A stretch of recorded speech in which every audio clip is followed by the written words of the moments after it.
again with another video. As you can see from the title of our video, you already know what we're going to talk about: Down syndrome. But first, are you aware of them? You might have seen them before, right? You might have interacted with them before. What is Down syndrome? Down syndrome is a chromosomal disorder caused by an error in cell division that results in the presence of an additional third chromosome 21 or trisomy 21. Let's make it a lot more simple. Our DNA is packed into what we can call as a chromosome.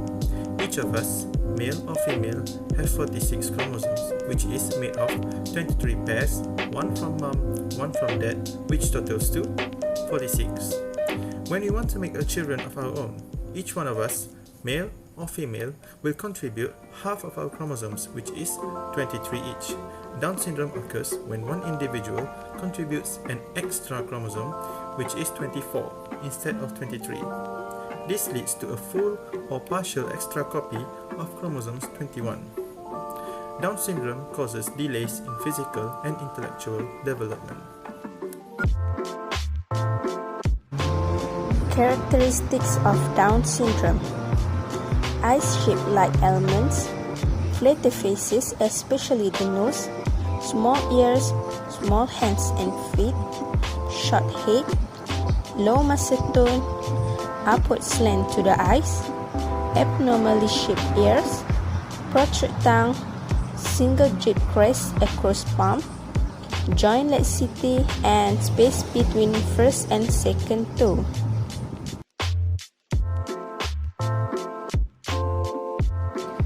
Problem in ADL and IADL. For ADL, first, bowel and bladder management.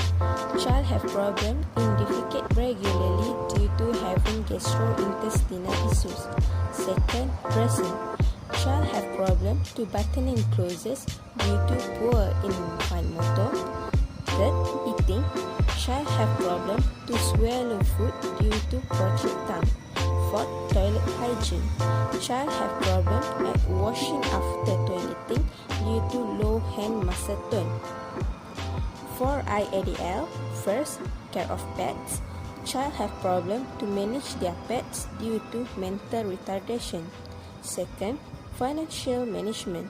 Child have problem to recognize the value of money due to dyscalculia. Third, meal preparation and cleanup. Child have problem to clean up food due to low stamina and easily fatigued. And lastly, shopping. Child have problem in selecting the items due to low attention. People with Down are more likely to have health problems like hearing loss, heart problems, sleep apnea, and problem seeing. They are also more likely to have blood conditions like anemia, dementia, and infections. And they are more likely to be very overweight, and they have thyroid issues, blockages in their intestine, and skin problems.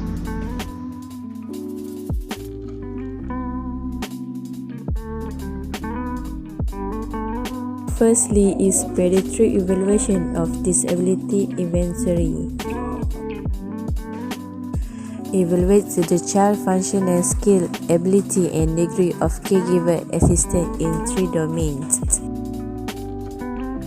which is self-care, mobility,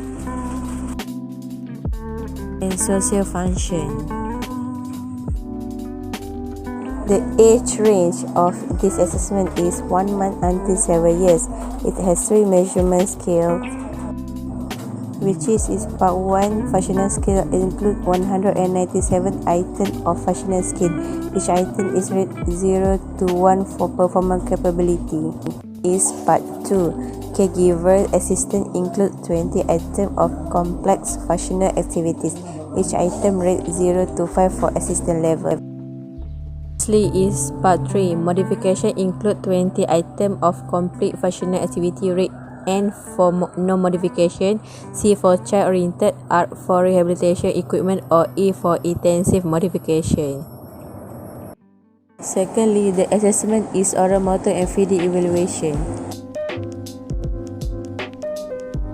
Oral motor functioning is the area of assessment which look at normal and abnormal pattern of lip, tongue, jaw, cheek, hard palate, and soft palate for eating, drinking, facial expression, and speech to determine which functional skill a client has to be on and which abnormal pattern needs to be inhibited.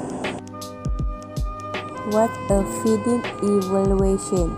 Feeding evaluation is a clinical feeding and swallowing evaluation. It's done to see if child has trouble with swallowing.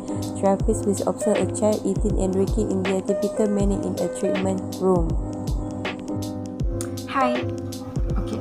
People with Down syndrome, like everyone else, are people first, each with their own unique gifts to contribute, says National Down Syndrome Society President John Coleman. Occupational therapy practitioners, or also known as OT, work with persons with Down syndrome to help them master skills for independence through self-care like feeding, dressing, and then fine and gross motor skills, school performance, and play, and also leisure activities. OT guide individuals with Down syndrome and their families to help them reach their potential throughout the lifespan. OT intervention should begin as soon as a diagnosis of Down syndrome is established and should continue throughout the individual's life. During infancy, OT can help mothers whose children are having feeding problems because of weak muscles in their cheek, tongues, and lips. During early childhood, therapy can focus on mastering motor skills for independence, focusing on a low muscle tone, loose ligaments at the joints, and visual and also auditory deficits. Children with Down syndrome want to do what all children want to do. They want to sit, crawl, walk, explore the environment, and interact with the people around them. To do that, they need to develop the gross motor skills. Due to certain physical characteristics which have been mentioned previously, children with Down syndrome don't develop motor skills in the same way that the typically developing child does. Motor development is a core issue in the development of every child, and children with Down syndrome generally lack in the motor development. However, it has now been found that early intervention and training in fields of speech and play can help these children to become independent in daily life skills. Early intervention is a systematic program of therapy, exercises, and activities designed to address developmental delays that may be experienced by children with Down syndrome, with the goal of enhancing the development of infants and toddlers and helping families understand and meet the needs of the children. Early intervention for Down syndrome children. First, assist with oral motor feeding problems. These can also be addressed by speech therapies. Due to hypotonia and weakness of the muscles of the cheeks, tongue, and lips, feeding is difficult for some infants with Down syndrome. OT suggests positioning and feeding techniques. Secondly is help facilitate motor milestones, particularly for fine motor skills.